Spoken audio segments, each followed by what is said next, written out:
everyone, welcome back to the channel. Now today we have one here from Motor City Classics in 1/72nd scale diecast, and it is a Vought A-7P Corsair II here, and this is from the Portuguese Air Force. So hello to any Portuguese viewers we may have, because I think this is our very first one. And if you are from Portugal, hey, drop us a comment below and say hello. Now, Portugal would buy 50 A-7Ps to replace their aging F-86 Sabres. The Portuguese Air Force would operate the A-7P and TA-7P from 1981 until 1999.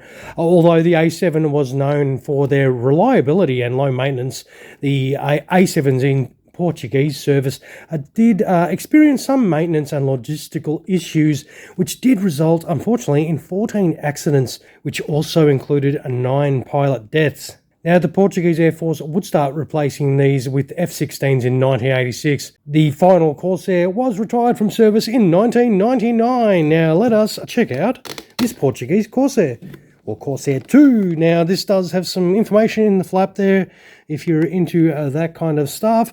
And of course, that nice model sitting in there looks pretty good. So we won't know how good it is until we get it out of the box. So how about we shut up and get it out of the box?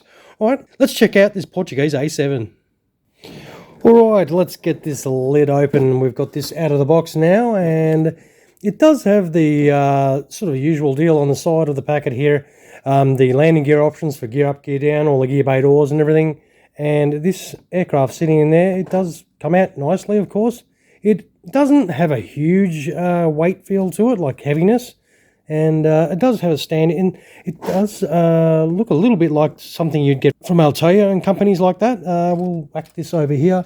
So it does, even though it says Motor City Classics, it does remind me a lot from, say, an Amacom or an Altea sort of builds. And the lightness of it, yeah, it's, it doesn't feel, full-on die-cast, but the main body does feel sort of die-cast. The wings feel, I don't know, they feel actually plasticky, because it does sort of have a bit of a flex in there. But the main body itself, that does feel like die-cast. But let us have a little look. Now, the details themselves are, not too bad. I actually don't mind the livery. These three-tone camouflage scheme is pretty cool. It does look to have that little bit of an oily residue you get every now and then on these particular builds. But the panel lines themselves look really nice. The decals look pretty cool. It does have a fair bit of detail. The armament, I suppose you could say, is a little bit plain. It's all green. I don't know if the Portuguese painted all their armament green, but I don't think they would. We'll have a look underneath, of course. And there you can see all that greenness. So I suppose if you wanted to make any improvements on this model, you'd pick out some details on the ordnance, of course. And as you can see, you don't need to put any of it on. It's already on there. So, of course, we've got to put our landing gear options throughout there. It does have a nice Aristalk painted in there. It's not movable or anything. I don't think these move. It doesn't feel like they move, no. Does it have any detail in here? It doesn't look to be, no. Just a big blank in there, so no detail throughout there. No pilot in the cockpit either, if that's something you're bothered by. The engine detail is not too bad.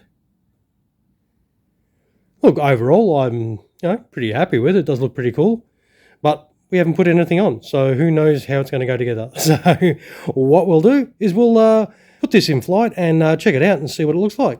We'll be back in a second. Alright, so you do get some instructions which are hidden underneath the stand, of course. They do hide underneath the stand, so it does have some comprehensive instructions.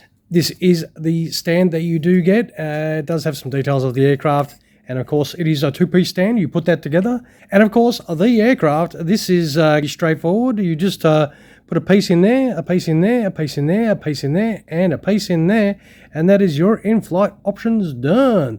And I reckon it is quite simple. They pushed in nicely, and it does look pretty cool. So this is how your Corsair is going to look in flight, of course.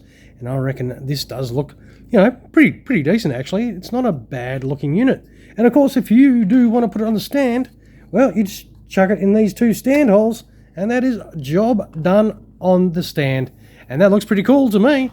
I definitely don't mind this one at all. I reckon it's not too bad. But of course, we won't know how good this is until we chuck it gear down. So what we'll do is we'll quickly put some landing gear on this and check it out gear down and wind up the video. All right, we'll be back in just a moment.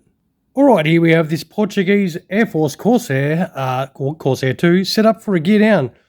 You know what, for a cheaper type of model or cheaper build, this went together really well. Everything slotted straight in without a single drama. Like you have to put a gear bay door in there, there, and there, and there, and there, and there. And then you have to slot your landing gear in, like your main gear in.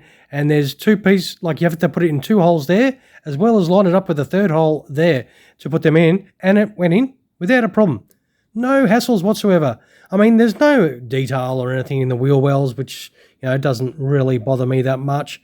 With your front nose wheel, that's just a case of putting in those two gear bay doors there, and then you drop that nose wheel in. On this particular version, this does not move or rotate or anything like that. On the JC wings, you do have one where this side turns around.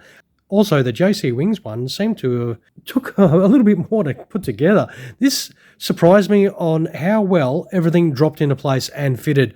Like all the pieces went in their holes, lined up perfectly, dropped in, stayed in there. You just pushed them in slightly, and it went together really well. So I am pretty happy about this Portuguese Air Force Corsair. I reckon it does look fantastic.